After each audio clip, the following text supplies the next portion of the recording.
On va être sérieux. Et on va être au-delà du sérieux d'ailleurs, parce qu'on va aborder un sujet évidemment dramatique et on est avec Amine Elbaï, que vous connaissez, qui intervient Bonjour, sur Pascal. l'antenne de CNews. Bonjour. Et sur l'antenne d'Europe 1. Le film L'Abandon sort aujourd'hui au cinéma. Je ne l'ai pas vu d'ailleurs. Je ne sais pas si vous l'avez vu, Gauthier. Très peu l'ont vu. Il est projeté ce soir à Cannes. Thibaut de Montbrial l'avait vu. Il a dit que c'est tout à fait extraordinaire et que c'est un film courageux parce qu'ils n'ont rien édulcoré. Il met en scène les 11 derniers jours de Samuel Paty, le professeur d'histoire-géographie qui a été tué, vous le savez. Le film est donc projeté au Festival de Cannes, hors compétition. Absolument. Ce soir. D'ailleurs, il faut saluer cette initiative. Totalement. Parce que ça montre que Cannes, justement, n'est pas que un film de cinéma, c'est aussi un film politique, un festival politique, sociétal, et je trouve que c'est une bonne chose, Amine Elbaï. Oui, bien sûr. Le film a été annoncé d'ailleurs très rapidement à l'issue du procès d'appel de Samuel Paty. Et entre les mensonges d'une collégienne, l'abandon, lui qui avait un marteau dans son sac pour se protéger, la lâcheté de certains collègues, 2 enseignants qui s'étaient désolidarisés de son cours, c'est un film évidemment qui est extrêmement important. Ça va être intéressant de voir si les gens ont envie de voir ça. Parce que le cinéma, c'est aussi, bien sûr, parfois pour apprendre et pour réfléchir, c'est surtout pour se divertir. Donc, est-ce que les gens... Et je n'ai pas la réponse à cette question. Dans un arbitrage familial ou un arbitrage de couple, le soir où ils choisissent un film, disent « je vais aller voir ce film », qui est un film rude, qui est un film dramatique. Écoutez, Michael Paty, j'aimerais pour tout vous dire que ce film ait beaucoup de succès. J'aimerais. S'il passait à la télévision, ce serait différent. Aller au cinéma, c'est une démarche différente. Je voudrais qu'on écoute Michael Paty, auditionné au Sénat en octobre 2023. C'était l'extrait diffusé hier soir sur CNews dans le documentaire Les derniers jours de Samuel Paty. Il est temps de réaliser que la fameuse phrase lancée par M. Blanquer « Il y aura un avant et un après Samuel Paty » n'a pas eu les effets attendus. J'en veux à ces éternels adeptes de l'idéologie du pas de vaguisme, ceux qui sont les premiers à se mettre à genoux et à regarder tomber ceux qui sont restés debout. Le dernier condamné à mort pour blasphème en France n'est plus François-Jean Lefebvre de la Barre, exécuté en 1766 à Abbeville. C'est désormais Samuel Paty, exécuté en 2020 à Conflans-Sainte-Honorine. Bon, la démarche, vous l'avez vu, Amine Elbaï, le Non, film ? je ne l'ai pas encore vu et j'irai le voir au cinéma. Mais c'est intéressant. Il sort quand d'ailleurs ce Aujourd'hui, film Aujourd'hui, il est sorti aujourd'hui. Il est projeté ce soir à Cannes, mais il est déjà sorti aujourd'hui. Il y a déjà des séances absolument et la projection est ce soir à Cannes. Mais c'est intéressant cet angle de l'abandon. Parce que l'abandon supposerait aujourd'hui, dans l'après Samuel Paty, que les professeurs aient la volonté de vouloir aborder ces sujets à l'occasion de cours d'enseignement, de morale civique, qui sont d'ailleurs des cours obligatoires. Sauf qu'aujourd'hui, la donne, elle a totalement changé depuis l'affaire Samuel Paty. D'abord, c'est le pas de vague qui a repris le dessus. Il y a un certain nombre de sujets qu'on n'aborde plus aujourd'hui à l'école. Et nos écoles... Lesquels ? D'abord le sujet de la place de l'islam, de l'influence de l'islam dans l'histoire des religions, qui sont abordés dans une partie du programme, c'est vrai, au lycée, si bien que nos écoles sont devenues aujourd'hui le miroir actif de nos insuffisances, parce qu'elles concentrent dans un milieu feutré et obligatoire un certain nombre de problèmes sociaux avec des tensions communautaires, des tabous sociétaux, mais reflétés et mis en mouvement à l'école. Mais vous êtes certain, par exemple, que la place de l'islam n'est pas abordée dans les classes ? Parce que si j'appelais un professeur d'histoire-géographie de 3e, il me dirait que forcément il aborde ça, si c'est au programme. C'est censé être au programme, mais on l'aborde différemment. C'est-à-dire que moi, j'ai eu l'occasion de m'engager après les attentats du 13 novembre 2015 dans la réserve de l'éducation nationale, où on intervient à la demande, c'est encore une fois une démarche volontaire, des CPE ou des professeurs, pour essayer d'aborder ces questions avec les élèves, parce que les professeurs n'arrivent plus à le faire seuls. Parce qu'aujourd'hui, ils ont besoin d'un élément extérieur pour pouvoir essayer de créer un dialogue direct avec les enseignants, avec les élèves. Aujourd'hui, on ne parle plus d'un certain nombre de sujets à l'école. Je ne sais pas si c'est d'actualité, mais moi je n'ai pas entendu parler d'un problème sur la baya en 2025. C'est plus du tout d'actualité. On ne parle plus du tout des sujets qui fâchent. On ne parle plus du tout de la laïcité. On démontre. Mais qu'est-ce que vous voulez dire par là ? C'est qu'il y a des jeunes gens qui rentrent avec une abaya et on n'en parle plus ? Mais non. Il y a une différence. Parce que vous dites qu'on ne parle plus du problème de l'abaya parce qu'il a été résolu par le ministre Attal, en l'occurrence. Je ne suis pas d'accord. Le problème n'a pas été résolu. On n'a pas interdit l'abaya comme on a interdit le voile en 2024. L'abaya n'est pas interdit ? La loi de 2004, elle interdit le port du voile. Mais l'abaya, il n'y a pas d'interdiction. L'abaya, c'est nous donnons instruction au proviseur, le soin de désigner tel vêtement et d'apprécier si oui ou non il doit être interdit. Sauf que l'application concrète de l'interdiction, elle est sujet à débat, puisque elle dépend directement de la réalité locale. Est-ce que oui ou non le professeur, est-ce que oui ou non le proviseur mais vous avez un président de la République qui nous dit hier qu'on est 100% algérien, 100% marocain et 100% français. Donc forcément, ça veut dire que les coutumes d'autres pays, elles ont leur place dans le pays. C'est incompatible d'ailleurs. Bien sûr que c'est la incompatible. phrase elle est incompatible. Bien sûr que c'est incompatible. Parce qu'elle a des conséquences. Et elle a des conséquences notables. Lorsque le président de la République dit hier en Afrique 100% algérien, 100% marocain, ça veut dire quoi ? Je m'habille comme je veux au fond. Et c'est important ce que vous dites, Pascal. Oui, c'est important. Parce que y a un lien que vous faites entre tension communautaire et montée de l'islamisme. Et moi, je pense que ces questions d'islamisme, elles comptent aujourd'hui pour beaucoup parce qu'il y a une montée de l'immigration incontrôlée. Et quand le président Macron dit la langue arabe est la deuxième langue parlée en France. Moi, je peux vous dire que dans mon collège et dans mon lycée, c'était même peut-être à Roubaix l'une des premières langues dans certains quartiers. Et ça ne nous a pas aidés. Parce que des élèves de mon âge, quand vous arrivez à 15, 16 ans, 17 ans, 18 ans, devant le CPE, devant le proviseur, et que vous devez traduire ce que dit votre parent au proviseur, vous n'êtes pas seulement acteur du débat, vous êtes traducteur et vous êtes secrétaire de famille. Donc vous rencontrez très tôt des problèmes que vous n'avez pas rencontrés. Elle est là, l'échec et la démission parentale, c'est que il y a aussi une crise d'identité, une crise d'autorité qu'on n'a jamais abordée, donc il faudra un jour lever le capot au sein de l'éducation nationale et régler ce problème-là. Là, vous citez les grands auteurs. Gauthier Lebret. On en parlait hier soir. Depuis 6 ans, Samuel Paty a été assassiné il y a 6 ans. La situation s'est considérablement aggravée.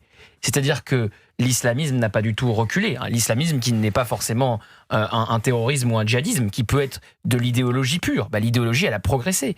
Elle a progressé, le rapport des frères musulmans sur les frères musulmans déclassifiés par Bruno Retailleau l'a démontré. Et d'ailleurs, pour adoucir ce rapport, Thibaut de Montbrial le disait formidablement, il y a un rapport avec un constat chirurgical.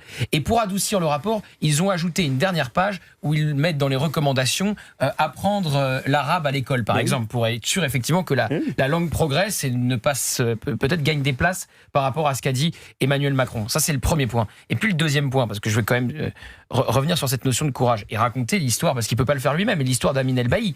C'est-à-dire que Amin El Bailly, il a dénoncé l'islamisme à Roubaix, il s'est retrouvé sous protection policière, il s'est retrouvé exfiltré de Roubaix. Donc ça, c'est la réalité. Oui. Quand vous voyez des villes comme Roubaix qui ont basculé du côté de la France insoumise, vous vous dites que ça s'est considérablement aggravé et que rien ne va mieux sur ce sujet-là depuis 6 ans, malheureusement. Mais rien ne va mieux, et vous avez raison. C'est vrai que moi, mon engagement contre la radicalisation a démarré à Roubaix, quand j'ai dénoncé le départ de ma sœur en Syrie. Exactement, et c'est pour ça que vous êtes venu régulièrement sur les plateaux de CNews. Absolument. Beaucoup de personnes vous ont découvert à ce moment-là, puisque, et quand vous parliez de Roubaix tout à l'heure, je me demandais si vous allez toujours à Roubaix aujourd'hui, si vous y retournez toujours, et si vous pouvez y retourner encore. Alors, la condition d'aménagement et pas de fin, d'aménagement de la protection policière, c'était de quitter Roubaix. Et donc, j'ai quitté Roubaix. J'ai laissé mes proches et ma famille, j'ai laissé toute mon histoire à Roubaix et j'ai dû me reconstruire en région parisienne parce que c'était devenu totalement invivable. Et puis l'autre élément, c'est qu'effectivement il y a eu aussi un autre élément, c'est le retour de ma sœur revenue de Syrie, aujourd'hui détenue, le retour de ses 2 enfants et la découverte qu'elle a été l'épouse de Fouad Mohamed Agad, le terroriste du Bataclan, le terroriste du 13 novembre 2015, donc le commando dans le Bataclan. Donc il a fallu effectivement prévoir d'autres mesures de sécurité. Et votre sœur d'ailleurs, vous allez la voir en prison ? Oui, je vais la voir à Rennes. Et est-ce qu'elle est emprisonnée pour combien de temps ? Alors, elle n'a pas encore été jugée, elle va être rejugée, elle a été condamnée à 30 ans de réclusion criminelle, mais comme elle était absente à son procès, elle va être rejugée, et donc elle va devoir rendre à nouveau des comptes devant la justice. Vos parents sont toujours de ce monde ? Nous avons grandi qu'avec ma maman. Et votre mère, j'imagine, elle vit ça comme un drame ? Ah, mais c'est un drame absolu, c'est même un calvaire. Vous savez, ma mère, elle a quitté l'Algérie à l'époque des décennies noires, parce qu'on imposait aux femmes de porter le voile. Et donc, effectivement, c'était même une forme de remise en cause de son identité. Mais moi, ma mère, elle m'a dit... Tu sais, mon fils, j'ai quitté l'Algérie pour quitter les islamistes, je les ai retrouvés dans mon quartier. Donc le véritable problème est là, c'est qu'il y a une forme de reproduction sociale. Votre mère ? Elle a quitté, elle est née en 83, elle est née en 1963, elle a quitté l'Algérie en 83, elle y est revenue en 90, et elle a requitté en 90... 15 en faisant des. Et donc vous êtes né Moi, je suis en né en France. France. Je suis né en France. Vous n'avez jamais vécu en Algérie. Non. Donc, et votre sœur aujourd'hui, elle regrette ce qui s'est passé. Elle va, sa défense, comment va-t-elle se défendre? Elle va se défendre devant une cour d'assises au mois d'octobre 2026, comme la plupart des femmes de retour de Syrie. Mais vous savez, alors les peines seront évidemment données par les juges. C'est des cours d'assises spécialement composées que de juges professionnels. Mais les peines, vous savez, en ce moment, elles sont très, très faibles. Si je prends l'exemple de Madame Émilie Koning, qui était la première femme recruteuse de djihadistes, sa peine a été de 5 ans ferme, prononcée la semaine dernière, dont 18 mois avec sursis. Qu'on termine simplement, je vous propose peut-être d'écouter Thibault de Montbrial, qui était hier soir sur CNews avec Gauthier, justement, et qui parlait des collabos face à l'islamisme. Vous avez face à l'islamisme les naïfs, les idiots utiles et les collabos. Et les collabos, ils sont où? Les collabos, ils sont à la gauche de la gauche. Les lâches et puis les lâches, c'est ceux qui voient le problème et qui refusent de s'y attaquer. Et vous avez les résistants. Amine Elbaï, Thibault de Montbrial. Exactement, et Didier Lemaire également, professeur de philosophie, et on se souvient qu'il était très présent et également dans la ville de Trappes, et on l'a menacé de lui faire une Samuel Paty. Exactement, 17h34, écoutez Didier Lemaire. La pression sur les enseignants est toujours très forte, 50% d'entre eux s'autocensurent.